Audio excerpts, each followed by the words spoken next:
প্রত্যেকটি মানুষের জীবনেরই নিজস্ব গল্প থাকে। সেই গল্পটি কিন্তু তৈরি হয় ছাত্র জীবনে।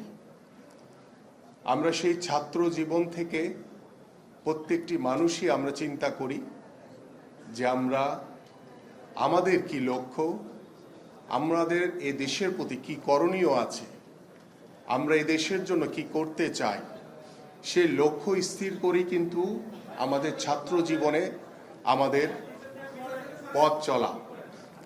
সেই পথ চলাকে আরো সুদৃঢ় করতে আমরা যখন ছাত্র জীবন থেকে পার হয়ে আমরা কলেজে আসি, ইউনিভার্সিটিতে আসি, তখন প্রত্যেকটি মানুষ আমরা চিন্তা করি যে আমরা একজন বাংলাদেশী হিসেবে এদেশের মানুষের জন্য আমাদের কি করণীয় আছে, আমরা এদেশের জন্য কি অবদান রাখব।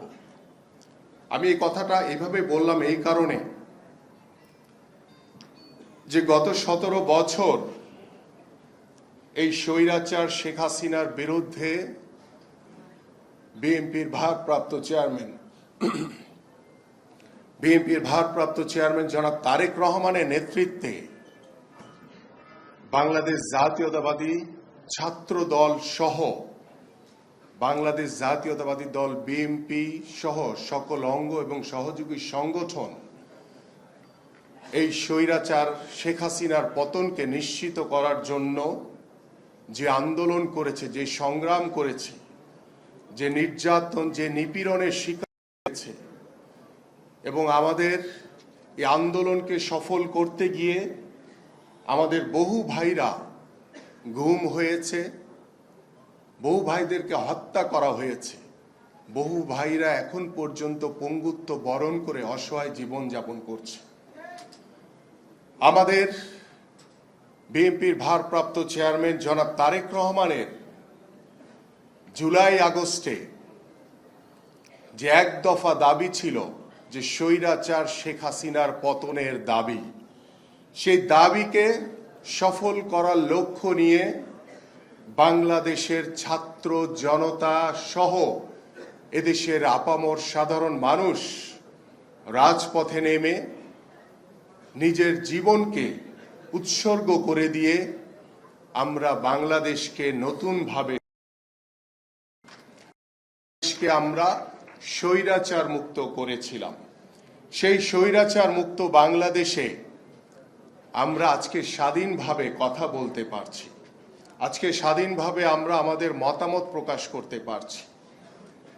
কিন্তু যে গণতন্ত্র পুনরুদ্ধারের জন্য দীর্ঘ 17 বছর আমরা আন্দোলন করেছি, সংগ্রাম করেছি, যুদ্ধ করেছি, এর জীবনকে বিলিয়ে দিয়েছি, কিন্তু আমরা এখন পর্যন্ত পরিপূর্ণভাবে গণতন্ত্র পাইনি। আজকে বাংলাদেশে 5ই আগস্ট তথাকথিত মুক্ত হয়েছে, কিন্তু বাংলাদেশে এখন পর্যন্ত পরিপূর্ণভাবে স্বৈরাচার মুক্ত হতে পারিনি আমরা। কারণ আমরা গত 17 বছরের স্বৈরাচার শেখ হাসিনার রেখে যাওয়া ধ্বংসস্তূপ রাষ্ট্রীয় প্রতিষ্ঠানগুলো এখন পর্যন্ত সেই স্বৈরাচারের বিভিন্ন প্রেতাত্মারা বিভিন্ন প্রতিষ্ঠানে বহাল তবিয়তে বসে আছে। আমরা গণমাধ্যমের দিকে যদি তাকাই, সেখানে আওয়ামী লীগের স্বৈরাচারের আজ্ঞাবহ গণমাধ্যমের দোসররা এখন পর্যন্ত বিভিন্ন স্থানে বহাল তবিয়তে বসে আছে। কিন্তু এই স্বৈরাচারদেরকে রেখে কিভাবে সংস্কার করা সম্ভব? আমরা যদি এই স্বৈরাচার, এই দোসরদেরকে যদি অপসারণ করতে না পারি, তাদেরকে যদি নির্মূল করতে না পারি, তাদেরকে যদি আইনের আওতায় এনে বিচার করতে না পারি, তাহলে সংস্কার এদেশের সাধারণ মানুষের যে প্রত্যাশিত নির্বাচন, একটি অবাধ সুষ্ঠু নিরপেক্ষ নির্বাচনকে পেছানোর অপচেষ্টা করছেন, আপনাদের এই চাওয়া, এই প্রত্যাশা কখনোই পূরণ হবে না। কারণ আমরাও সংস্কারের পক্ষে, আমাদের মাননীয় মহাসচিব বলবেন তিনি, কিন্তু সংস্কার এটি চলমান একটি প্রক্রিয়া, এটা যুগের পর যুগ চলবে, সমস্যা থাকবে, সমাধান হবে। আমাদের মাননীয় ভারপ্রাপ্ত চেয়ারম্যান জনাব তারেক রহমান বাংলাদেশের রাষ্ট্র কাঠামো মেরামতের জন্য প্রায় 2 বছর আগে রূপরেখা দিয়েছেন। সেই রূপরেখার ভিতরে আমাদের বাংলাদেশ রাষ্ট্র কাঠামো মেরামতের জন্য গত 17 বছর এই স্বৈরাচার শেখ হাসিনার সরকার যেই ধ্বংসস্তূপ রাষ্ট্রীয় প্রতিষ্ঠানগুলো রেখে গেছে, সেই প্রতিষ্ঠানগুলোকে নতুন করে ঢেলে সাজানো, পুনর্গঠন করা এবং সংস্কার করার যে পরিকল্পনা এদেশের সাধারণ মানুষকে সাথে নিয়ে আমাদের মাননীয় ভারপ্রাপ্ত চেয়ারম্যান জনাব তারেক রহমান দিয়েছেন, সেটা তখনই পরিপূর্ণভাবে আমরা সংস্কার করতে পারব, তখনই পরিপূর্ণভাবে রাষ্ট্রীয় প্রতিষ্ঠানগুলোকে পুনর্গঠন করতে পারব, তখনই বাংলাদেশের রাষ্ট্রীয় প্রতিষ্ঠানগুলোকে পরিপূর্ণভাবে সংস্কার করতে পারব, যখন বাংলাদেশের মাটিতে এদেশের জনগণের ভোটে একটি অবাধ সুষ্ঠু নির্বাচন হবে। সেই নির্বাচনের মাধ্যমে যখন জনগণের সরকার প্রতিষ্ঠা হবে, সেই জনগণ বাংলাদেশের রাষ্ট্রীয় প্রতিষ্ঠানগুলোকে করবে। কিন্তু আজকে আমরা দেখতে পাচ্ছি গত 6 মাস হয়ে গেছে এই অন্তর্বর্তীকালীন সরকার, এদেশের সাধারণ মানুষ আপনাদেরকে সমর্থন দিয়েছে, বাংলাদেশ জাতীয়তাবাদী দলের নেতৃবৃন্দ আপনাদেরকে সমর্থন দিয়েছে। আমরাও চাই যে সংস্কারের মাধ্যমে বাংলাদেশকে নতুনভাবে ঢেলে সাজানো, নতুনভাবে পুনর্গঠন করা। কিন্তু গত 6 মাসে আমরা যা দেখতে পাচ্ছি, রাষ্ট্রীয় প্রতিষ্ঠানগুলো এখন পর্যন্ত কোনো স্থিতিশীল অবস্থায় আসে নাই। এখনো ওই স্বৈরাচারের প্রেতাত্মারা তারা বিভিন্ন রাষ্ট্রীয় প্রতিষ্ঠানে বসে ষড়যন্ত্র করে বেড়াচ্ছে আমাদের উপরে, বাংলাদেশের জনগণের উপরে, এদেশের সাধারণ মানুষের উপরে। যেই ষড়যন্ত্রকারীদের জন্য গত 17 বছর আমাদের ভাই বোন, বাবারা, মায়েরা জীবন দিয়েছে, সেই রক্তের দাগ কিন্তু এখন পর্যন্ত শুকায়নি। আমরা চাই বাংলাদেশে ভবিষ্যতে আর যাতে কোনো স্বৈরাচারের জন্ম না হয়। আমরা চাই বাংলাদেশে বিএনপির ভারপ্রাপ্ত রহমানের নেতৃত্বে বাংলাদেশে একটি স্বচ্ছ সুস্থ ধারার রাজনৈতিক পরিবেশ তৈরি হবে।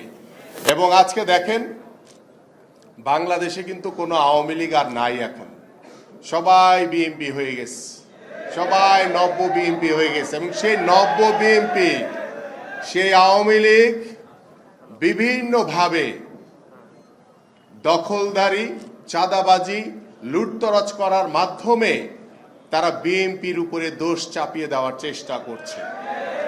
আজকে সেই চাঁদাবাজ, সেই দখলদারি, সেই লুটতরাজ নব্য বিএনপিতে যারা পরিণত হয়েছে, যারা নতুন করে আমাদেরই কিছু ভাইদের হাত ধরে বিএনপিতে অনুপ্রবেশ করার চেষ্টা করছে। আপনারা যারা ছাত্রদল করেন, আপনারা হচ্ছেন জাতির ভবিষ্যৎ। আপনাদের হাত ধরেই এদেশে নতুন সমাজ গঠন হবে, এদেশে একটি সমৃদ্ধশালী বাংলাদেশে পরিণত হবে। সেই বাংলাদেশ গড়ার লক্ষ্য নিয়ে আপনাদের সকলকে সতর্ক থাকতে হবে। কারণ ওই যে অনুপ্রবেশকারী, এই ষড়যন্ত্রকারী, এই স্বৈরাচারের স্থান বাংলাদেশের মাটিতে নাই। বাংলাদেশ জাতীয়তাবাদী দলে তাদের কোনো সুযোগ নাই, তাদের কোনো স্থান নাই। এবং আপনাদের সতর্কতার মাধ্যমে আজকে বাংলাদেশ যখন নতুনভাবে আমরা স্বপ্ন দেখছি, নতুনভাবে ঢেলে সাজানোর চেষ্টা করছি, বাংলাদেশ জাতীয়তাবাদী ছাত্র দলের উপরে বিভিন্ন ষড়যন্ত্র করে বিভিন্ন অপপ্রচার চালানো হচ্ছে। এই জন্য আপনাদের প্রতি আমার আহ্বান থাকবে, আপনারা সহনশীল থাকবেন, আপনারা ধৈর্যের পরিচয় দিবেন, কারণ আপনারা শহীদ রাষ্ট্রপতি জিয়াউর রহমানের আদর্শের ধারক এবং বাহক হিসেবে বাংলাদেশ জাতীয়তাবাদী ছাত্র দল আপনারা কাজ করবেন, সেই প্রত্যাশা আমরা যেমন করি এদেশের সাধারণ মানুষ করে। এবং আপনাদের আজকে ঐক্যবদ্ধ বাংলাদেশ গড়ার লক্ষ্য নিয়ে বাংলাদেশ জাতীয়তাবাদী ছাত্র দলের প্রত্যেকটি ইউনিট আপনারা আপনাদের যেই কর্মসূচি রয়েছে, যে কর্মশালা রয়েছে, নতুন বাংলাদেশ গড়ার, একটি সুন্দর সমাজ গড়ার, একটি সমৃদ্ধশালী বাংলাদেশ গড়ার সেই লক্ষ্য নিয়ে প্রত্যেকটি সাধারণ মানুষের কাছে যাবেন, তাদের সাথে কথা বলবেন, তাদের ভাষা বুঝবেন। আপনাদের যারা ভবিষ্যৎ ছাত্রদল করবে তাদেরকে বোঝাবেন যে কেন তুমি ছাত্রদল করবা, কেন আমরা বাংলাদেশ জাতীয়তাবাদী দল বিএনপির শহীদ রাষ্ট্রপতি জিয়াউর রহমানের একজন আদর্শের সৈনিক হিসেবে আমরা বাংলাদেশকে নতুনভাবে বিনির্মাণ করতে চাই।